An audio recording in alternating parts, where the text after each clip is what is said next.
Hello అందరికీ. ఇప్పుడు చపాతీ పిండి సాఫ్ట్గా దూదిలాగా మెత్తగా పొంగే చపాతీ రావాలంటే పిండి ఎలా కలుపుకోవాలో చూసుకుందాం. కొద్దిగా కలుపండి. దీన్ని వాటర్లో వేసి కరిగినాక ఇందులో వేసేయాలి. దీన్ని కాసేపు కొద్దిగా మిక్స్ చేయాలి.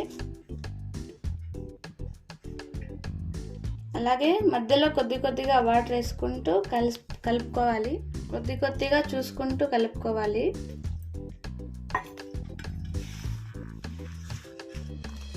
ఇందులో కేవలం వాటర్ అండ్ సాల్ట్ మాత్రమే యాడ్ చేశాను, వేరేదేం లేదు. ఇలా సాఫ్ట్గా కలుపుకోవాలి. చూసారా, ఇంకేం యాడ్ చేయలేదు, ఓన్లీ సాల్ట్ అండ్ వాటర్ మాత్రమే కొద్దిగా వేసుకుంటూ ఇలా మెత్తగా కలుపుకోవాలి. ఇలా కలుపుకున్నాక కొద్దిగా ఆయిల్ యాడ్ చేసుకొని సాఫ్ట్గా కలుపుకుందాము. కొద్దిగా ఆయిల్ తీసుకొని ఒక 5 మినిట్స్ కలుపుకుందామండి. చూసారా ఎంత స్పాంజీగా, ఎంత మెత్తగా, ఎంత బాగా వచ్చిందో. ఇంతే అండి. ఇలా 5 మినిట్స్ రెస్ట్ వదిలేసి తర్వాత చపాతీని రోల్ చేసుకుంటే బాగా పొంగుతాయండి.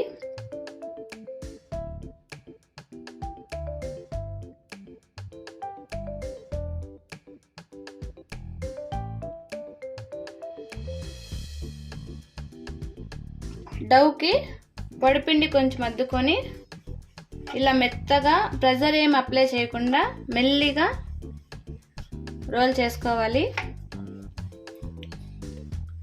కొద్దిగా ఆయిల్ వేసుకుందాం.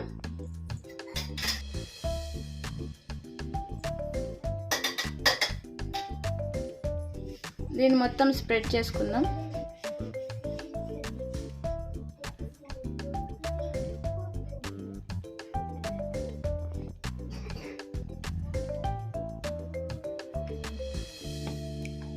ఇలా వత్తుకున్న పిండిని పొడి పిండిలో డిప్ చేసుకొని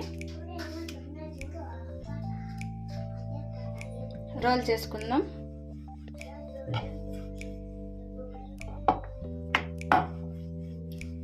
ప్రెషర్ ఏం అప్లై చేయకూడదండి.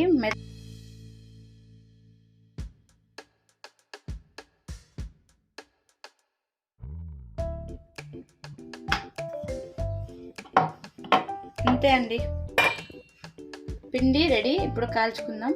స్టవ్ ఆన్ చేసి తవా పెట్టుకొని అది హీట్ అయ్యాక రుద్దిన చపాతీ పిండి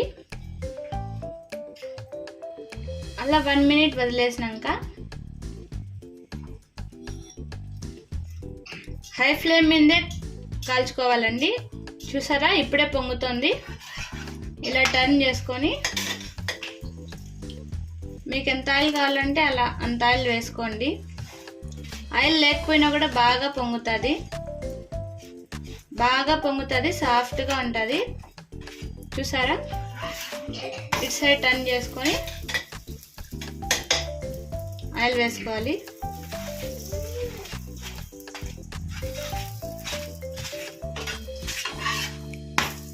ఇలా టర్న్ చేసుకుంటూ రొటేట్ చేసుకుంటూ హై ఫ్లేమ్ మీదే కాల్చుకోవాలి.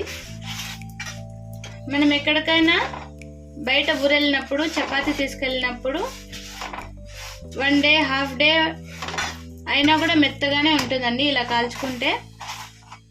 అంతే అండి. చూసారా పొంగే చపాతీ ఎంత బాగా వచ్చిందో. ఈ కాంబినేషన్గా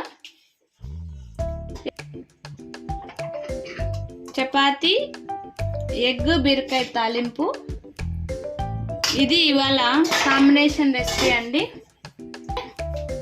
లైక్, షేర్, సబ్స్క్రైబ్ చేయండి. నెక్స్ట్ వీడియోలో కలుద్దాం. బాయ్.